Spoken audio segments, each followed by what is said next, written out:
હર હર મહાદેવ। ભક્તો, આજે આપણે ભગવાન શિવની એક ખૂબ જ પવિત્ર કથા સાંભળવાના છીએ, જે દુઃખ અને દરિદ્રતાનો નાશ કરનારી છે, જેનું વર્ણન શિવ પુરાણમાં પણ જોવા મળે છે। અને એવું કહેવામાં આવે છે કે જે કોઈ પણ આ કથાને શરૂઆતથી અંત સુધી સાચા દિલથી સાંભળે છે, તો તેના ઘરમાં ક્યારેય કોઈ દરિદ્રતા નથી આવતી। આ કથાને સાંભળ્યા પછી રોગીને તેના બધા રોગોથી મુક્તિ મળે છે। આ કથા દ્વારા અમે તમને એ પણ જણાવવા જઈ રહ્યા છીએ કે ભગવાન શિવની કથાઓ સાંભળવાનું શું ફળ મળે છે, માટે આપ સૌએ આ કથાને શરૂઆતથી અંત સુધી સાંભળવી જોઈએ। અને જો કોઈ વ્યક્તિ ભગવાન શિવની આ પરોપકારી કથાને સાંભળે છે, તો તેમની ભક્તિ ભગવાન શિવ પ્રત્યે 100 ગણી વધી જાય છે। જો તમે ભગવાન શિવના ભક્ત છો, તો તમારે ભગવાન શિવનો અનાદર ન કરવો જોઈએ। ભક્તો, આ પવિત્ર કથાને શરૂ કરતા પહેલા જો તમે બધાએ હજુ સુધી વિડીયોને લાઈક ન કર્યો હોય, તો વિડીયોને લાઈક કરો અને કોમેન્ટ બોક્સમાં હર હર મહાદેવ જરૂરથી લખજો। તો ચાલો મિત્રો, આ કથાને શરૂ કરીએ। ભક્તો, પ્રાચીન કાળમાં એક શહેરમાં એક શેઠ અને શેઠાણી રહેતા હતા। તેમની પાસે અન્ન અને ધનની કોઈ કમી ન હતી, પરંતુ એ લોકો જીવનમાં ક્યારેય કોઈ દાન પુણ્ય કે ધાર્મિક કાર્ય કરતા ન હતા। પોતાના જીવનમાં તેમણે ક્યારેય દાન પુણ્યનું કોઈ કાર્ય કર્યું ન હતું। તેમના જીવનમાં તેમણે ક્યારેય કોઈને દાન આપ્યું ન હતું, અને તેમની પાસે મિલકત ખાવા માટે કોઈ સંતાન ન હતું।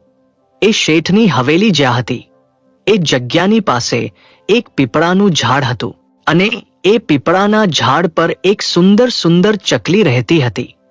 એ ચકલી ભગવાન શિવમાં ખૂબ જ માનતી હતી। એ ભગવાન શિવના નામનો રોજ જાપ કરતી હતી। એ ચકલીએ પીપળાના ઝાડ પર માળો બનાવ્યો હતો। ચકલીના 2 નાના બાળકો હતા। આ ચકલી રોજ શહેરમાં અનાજ ખાવા માટે જતી હતી। એ ચકલીએ પીપળાના ઝાડ પર માળો બનાવ્યો હતો। ચકલીને 2 નાના બાળકો હતા। આ ચકલી રોજ શહેરમાં અનાજ ખાવા માટે જતી હતી, અને અનાજ ખાધા બાદ તે ફરી પોતાના બાળામાં આવી પોતાના બાળકોને જમાડતી હતી। ચકલી રોજ તે શેઠના ઘરે જતી હતી, પણ ત્યાં તેને એક દાણો પણ ના મળ્યો, એટલે ચકલી ત્યાંથી આગળ વધે છે। ત્યારે ચકલી મનમાં વિચારવા લાગે છે કે આખા શહેરની સૌથી મોટી હવેલી આ શેઠની છે, અને સૌથી વધુ શ્રીમંત વ્યક્તિ છે, પરંતુ તેમ છતાં તે ક્યારેય કોઈને ભિક્ષા નથી આપતો, ક્યારેય કોઈ ધર્મનું કામ નથી કરતો, મંદિરમાં ક્યારેય કોઈ સહકાર નથી આપતો, ક્યારેય કોઈ લાચાર વ્યક્તિની મદદ નથી કરતો, કે ક્યારેય પક્ષીઓને અનાજ નથી આપતો। આ શેઠ ખૂબ જ કંજૂસ છે। એક દિવસ ચકલી સવારે પોતાના માળામાંથી ઉડે છે અને પહેલા શેઠની હવેલી પર બેસે। એ શેઠની હવેલીમાં ચકલી જઈને બેસે છે। ત્યારે શેઠ અને શેઠાણી વાતો કરતા હતા। શેઠાણી પોતાના પતિને કહેતી હતી કે આપણી પાસે એટલી બધી સંપત્તિ છે કે આખા શહેરના લોકો આપણને નગરશેઠ કહીને બોલાવે છે। આપણી પાસે પૈસાની કોઈ કમી નથી, પણ આ ધનનું આપણે શું કરીએ? આપણી પાસે કોઈ વારસદાર નથી, કોઈ દીકરો નથી કે જે આ પૈસાને ખાઈ શકે। ત્યારે શેઠ તેની શેઠાણીને કહે કે શેઠાણી, હવે આમાં મારો શું વાંક છે? આપણું નસીબ પણ કંઈક આવું જ છે। એવું પણ બની શકે કે આપણા નસીબમાં દીકરો ના હોય। શેઠ આગળ કહે કે હવે જ્યાં સુધી આપણે જીવીશું ત્યાં સુધી આ પૈસા વાપરીશું। એ પછી જેના નસીબમાં હશે એ આ મિલકત ખાશે। પતિ પત્ની બંને આ પ્રકારની વાતો કરે છે, અને ચકલી ખૂબ જ ધ્યાનથી સાંભળે છે। શેઠ અને શેઠાણીની વાત પૂરી રીતે સાંભળીને પક્ષી ત્યાંથી આગળ વધે છે, અને અનાજ પાણી મેળવ્યા પછી તે પોતાના માળામાં પાછી જતી રહે છે। હવે ચકલી રોજ તે શેઠના ઘરે જવા લાગી અને તેની આખી વાત સાંભળવા લાગી। શેઠની પત્ની ખૂબ જ સારા સ્વભાવની હતી, તેના હૃદયમાં કરુણા પણ હતી। શેઠાણી રોજ તે ચકલીને જુએ છે, ત્યારે ધીમે ધીમે શેઠાણીને તે ચકલી સાથે લગાવ થઈ જાય છે। હવે શેઠાણી તે ચકલીને ગુપ્ત રીતે શેઠની જાણ વગર અનાજ નાખતી હતી અને ચકલી અનાજ ખાઈને સંતુષ્ટ થઈ જતી હતી. તે ચકલીને ખૂબ જ પ્રેમથી રોજ દાણા નાખતી હતી અને એક વાસણમાં પાણી પીવા આપતી હતી. હવે ચકલીને બચ્ચાને એકલા મૂકીને શહેર જવાની જરૂર પડતી ન હતી. આ રીતે ઘણા દિવસો વીતી ગયા. એક દિવસ ચકલી તેના મનમાં વિચારવા લાગે કે શેઠાણી બહુ સારી હે, તે મને અનાજ પણ ખવડાવે હે, પણ તેના ઘરમાં પુત્ર નથી. પછી તે ચકલી તેના મનમાં વિચારવા લાગી કે મારે શું કરવું જોઈએ જેથી આ શેઠાણીને પુત્ર થાય. ચકલી વિચારે કે જ્યાં સુધી સ્ત્રી માતા ન બને ત્યાં સુધી તે સ્ત્રી ભાગ્યશાળી કહેવાતી નથી. સ્ત્રીની પીડા સ્ત્રી જ સમજી શકે છે. સ્ત્રીનું જીવન ત્યારે જ સફળ થાય જ્યારે તે માતા બને છે.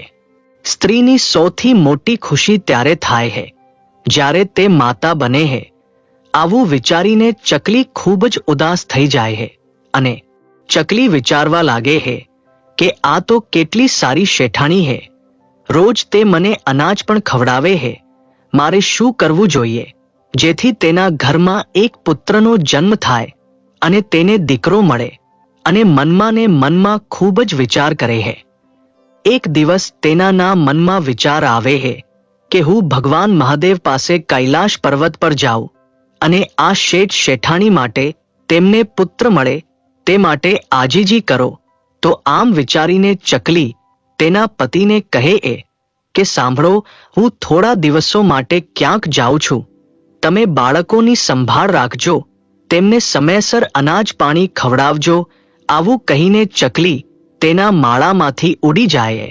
ચકલી ઉડતી જાય.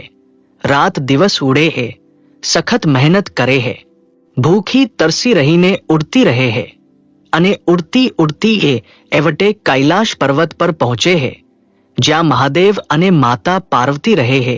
અને માતા પાર્વતીના ચરણોમાં પડી જાય છે અને માતા પાર્વતીના ચરણોમાં પડતા જ તે બેહોશ થઈ જાય છે. માત પાર્વતી આ ચકલીને હાથમાં ઉપાડે છે અને ચકલીને ભાનમાં લાવે છે. તે ચકલીને કહે કે તું ક્યાંથી આવી છે? હે દીકરી, તું બહુ પરેશાન દેખાય છે. પછી ચકલીમાં પાર્વતીને કહે મૈયા, હું ખૂબ જ દુઃખી છું અને હું ઘણે જ દૂરથી આવી છું. હું મારા દુઃખથી દુઃખી નથી, હું બીજાના દુઃખ માટે ખૂબ જ દુઃખી છું. ત્યારે માતા પાર્વતી કહે કે હે દીકરી, તું મને સ્પષ્ટ કહે કે શું વાત છે, મને ખુલીને કહે. પછી ચકલી કહે કે હું જ્યાં રહું છું ત્યાં એક શેઠ અને શેઠાણી રહે છે. તેમને કોઈ પુત્ર નથી અને તે શેઠાણી ખૂબ જ સારી. મને રોજ ખવડાવે છે અને પાણી પણ પીવડાવે છે.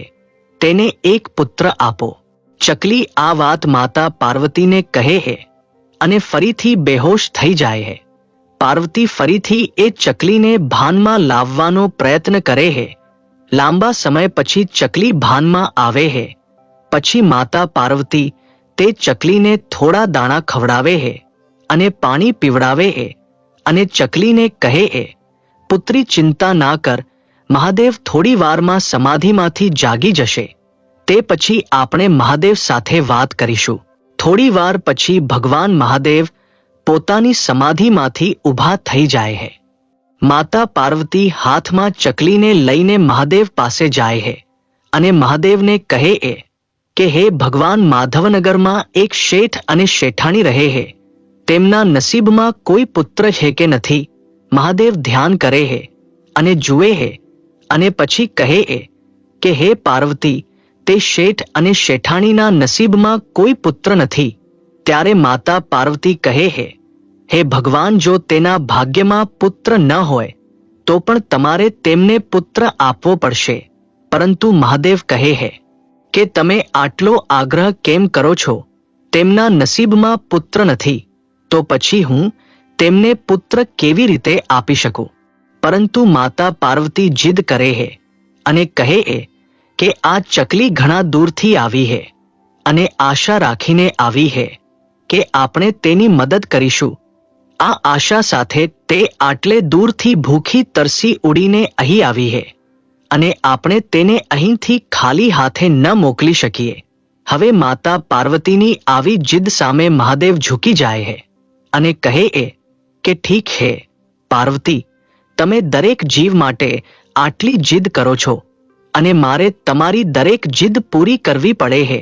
ઠીક હે, જો તમે કહેતા હોય તો આપણે પહેલા શેઠ અને શેઠાણીને પુત્ર આપી દઈશું, પરંતુ આ ચકલીને કહો કે શેઠ અને શેઠાણી કોઈ દાન પુણ્ય કરતા નથી, કોઈ પુણ્ય કાર્ય નથી કરતા, કોઈ પવિત્ર ગ્રંથો નથી વાંચતા, કોઈ જ્ઞાન પુરાણ નથી વાંચતા, તેઓ વેદનો અભ્યાસ નથી કરતા, તેઓ નાસ્તિક હે. પરંતુ સાંભળો, પુત્ર પ્રાપ્તિ બાદ નાસ્તિકમાંથી આસ્તિક બનવું પડશે અને તેમણે દાન પુણ્ય કરવું પડશે, તેમણે મંદિરમાં જવું પડશે, સાધુને ભિક્ષા પણ આપવી પડશે, ભગવાનનું ભજન પણ કરવું પડશે, નહીં તો એમના પુત્રનું આયુષ્ય ઓછું થઈ જશે. ત્યારે તે ચકલી કહે કે હે ભગવાન, હું શેઠ શેઠાણીને મંદિરમાં લઈ જવાનો પ્રયત્ન કરીશ, તેમને સોમવારના ઉપવાસ કરવાનું કહીશ, દાન કરવાનું કહીશ, હું મારાથી બનતા તમામ પ્રયત્ન કરીશ.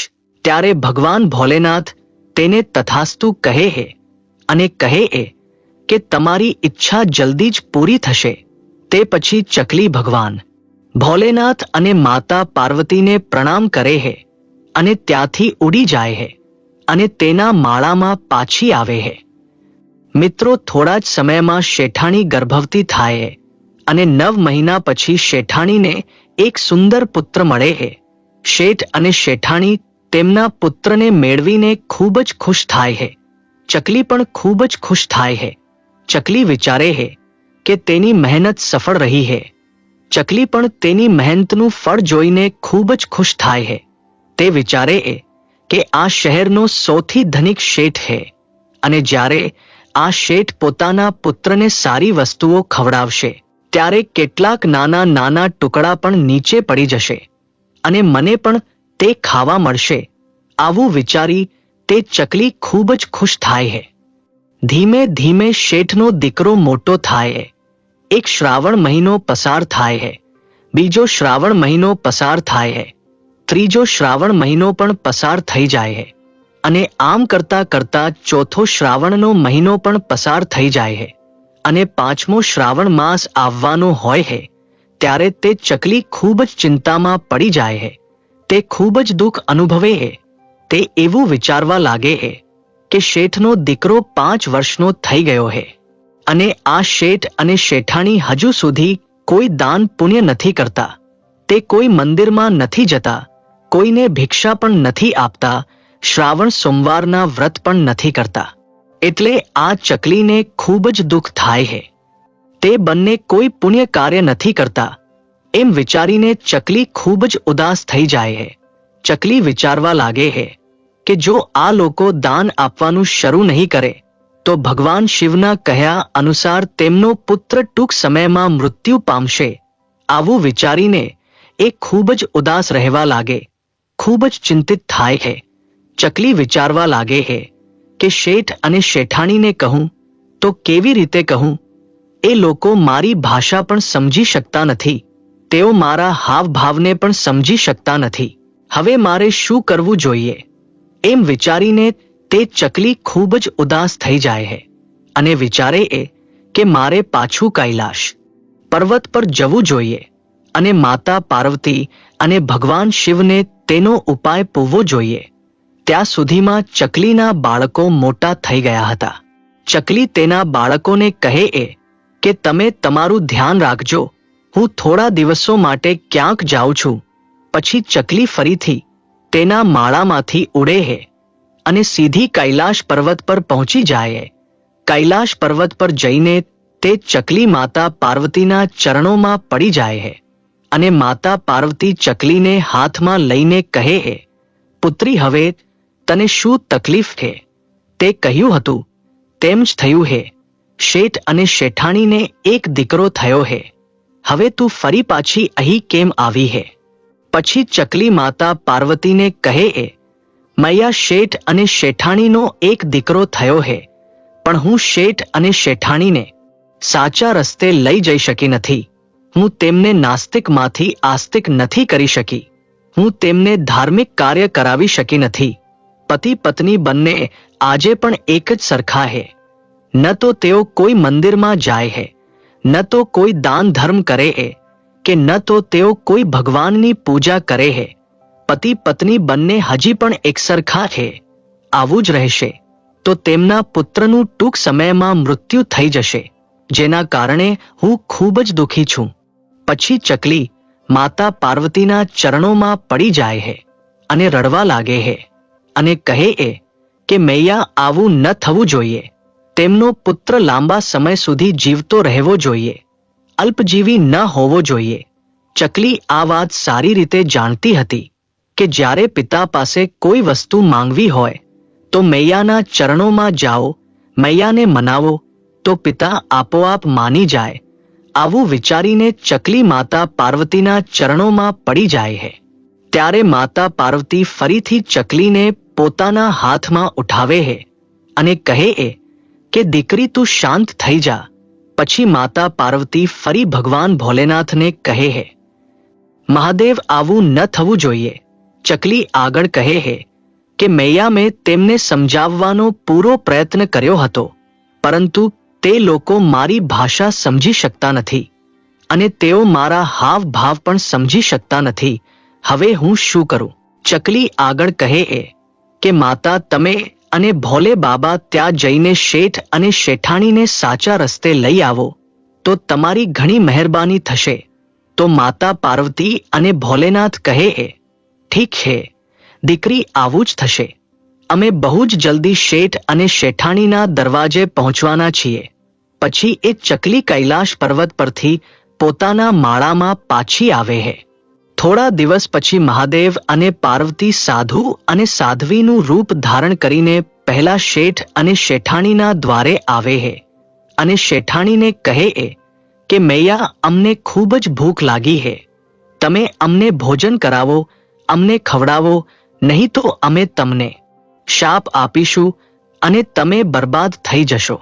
પછી શેઠાણી હાથ જોડીને કહે એ, બાબા, અમને શાપ ન આપો, અમે ચોક્કસ તમને ખવડાવીશું. પછી શેઠાણી સાધુના વેશમાં આવેલા મહાદેવ અને પાર્વતીને તેમના ઘરની અંદર લઈ જાય છે અને તે સારી સારી વાનગીઓ બનાવે છે અને તે બંનેને ખવડાવે છે. તે સમયે શેઠાણીનો તે નાનો પુત્ર શેઠાણીને મદદ કરે છે. ક્યારેક તે મહાદેવ અને પાર્વતી પાસે રોટલી લાવતો, ક્યારેક શાક લાવતો, ક્યારેક કોઈ મીઠાઈ લઈ આવતો. માતા પાર્વતી આ જોઈને ખૂબ જ ખુશ થાય છે. માતા પાર્વતી વિચારે છે કે આ મહાદેવનો પ્રસાદ છે, એટલે જ તે એટલા ચંચળ છે. જ્યારે શેઠાણી સાધુના વેશમાં આવતા માતા પાર્વતી અને ભગવાન ભોલેનાથને ભોજન કરાવી દે છે, એ પછી મહાદેવ અને પાર્વતી એના ઘરની બહાર જવા લાગે છે. ત્યારે શેઠ અને શેઠાણી બંને આવીને હાથ જોડીને કહે એ કે બાબા, અમારી સેવામાં કોઈ ભૂલ થઈ હોય તો અમને માફ કરી દો, પણ શ્રાપ ન આપશો. તો મહાદેવ કહે એ કે શેઠ શેઠાણી, ધ્યાનથી સાંભળો, તમે ઘણી ભૂલો કરી છે અને તમે ભૂલો કરતા જ રહો છો. જો તમે આમ જ કરશો તો તમારો દીકરો એક મોટી મુશ્કેલીમાં મુકાઈ જશે અને તમારો દીકરો ટૂંક સમયમાં જ આ દુનિયા છોડી દેશે. પછી શેઠ અને શેઠાણી સાધુના વેશમાં આવેલા ભોલેનાથના ચરણોમાં પડી જાય છે અને કહે એ કે બાબા, અમને કોઈ ઉપાય કહો. હવે અમે શું કરી શકીએ? અમને વૃદ્ધાવસ્થામાં એક દીકરો મળ્યો છે અને અમે આ પુત્રને ગુમાવવા નથી માંગતા. ત્યારે ભગવાન કહે એ કે ધ્યાનથી સાંભળો, આજ પછી જો કોઈ તમારા દરવાજે આવે છે તો તે ખાલી હાથે ન જવું જોઈએ. તેને દાન કરો, લોકોની મદદ કરો, જીવતા જીવોને મદદ કરો અને શ્રાવણ મહિનાના સોમવારના પવિત્ર દિવસે વ્રત કરો. ભગવાનની સાચા મનથી પૂજા કરો. મહાદેવ આટલું કહે છે. તે પછી પતિ પત્ની બંને હાથ જોડીને મહાદેવના ચરણોમાં પડી જાય છે અને કહે એ કે બાબા, અમે એમ જ કરીશું. હવે અમે આ શ્રાવણ માસથી જ સોમવારના વ્રત અને ઉપવાસ કરીશું, દાન પુણ્ય કરીશું. પછી મહાદેવ શેઠ અને શેઠાણીને કહે એ તમારા ઘરમાં રમી રહેલો આ પુત્ર તમારા કર્મોના કારણે મળ્યો નથી. તમારા નસીબમાં પુત્ર ન હતો. આ એક ચકલીની ભેટ છે જે અહીંથી કૈલાશ પર્વત પર ઉડીને ગઈ હતી અને કૈલાશ પર્વત પર ગયા પછી મહાદેવ અને પાર્વતીને વિનંતી કરી હતી અને તમારા માટે પુત્રમાં માંગ્યો હતો. આ તેમની વિનંતીનું પરિણામ છે કે આજે એક નાનો દીકરો તમારા ઘરમાં રમી રહ્યો છે. તો તે શેઠ અને શેઠાણી કહે છે, બાબા તે ચકલી કઈ છે. પછી તે ચકલી ત્યાં આવે છે અને મહાદેવ અને પાર્વતીને પ્રણામ કરે છે. પછી એ સાધુ બનેલા માતા પાર્વતી અને ભગવાન ભોલેનાથ શેઠ અને શેઠાણીના ઘરેથી નીકળી જાય. મિત્રો, આ દિવસ શ્રાવણ મહિનાના સોમવારે હતો, જે દિવસે મહાદેવ અને પાર્વતી શેઠ અને શેઠાણીના ઘરે આવ્યા હતા. એટલે જ એ જ દિવસથી શેઠ શેઠાણી ખૂબ જ ધામધૂમથી શ્રાવણ માસનો તહેવાર ઉજવે છે અને શ્રાવણ સોમવારે વ્રત રાખે છે, દાન પુણ્ય કરવાનું ચાલુ કરે છે, ભૂખ્યા લોકોને ભોજન કરાવે છે અને તળાવ ખોદાવે છે, મંદિર બનાવડાવે છે અને ભગવાન ભોલેનાથની ભક્તિમાં લીન થઈ જાય છે. અને ચકલી પણ વ્રત કરે છે.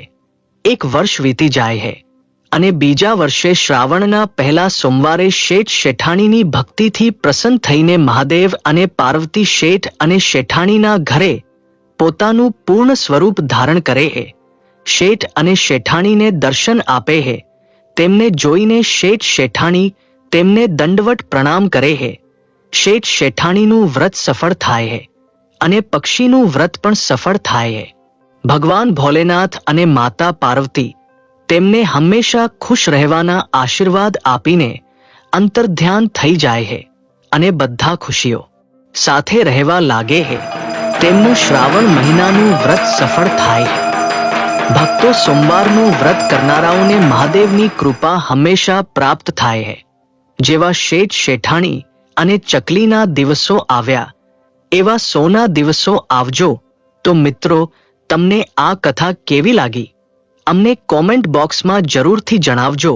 જો તમને આ વિડિયો પસંદ આવ્યો હોય તો વિડિયોને લાઈક અને શેર જરૂરથી કરજો અને કોમેન્ટ બોક્સમાં હર હર મહાદેવ જરૂરથી લખજો.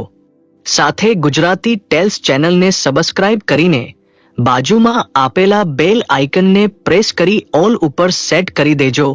બોલો હર હર મહાદેવ.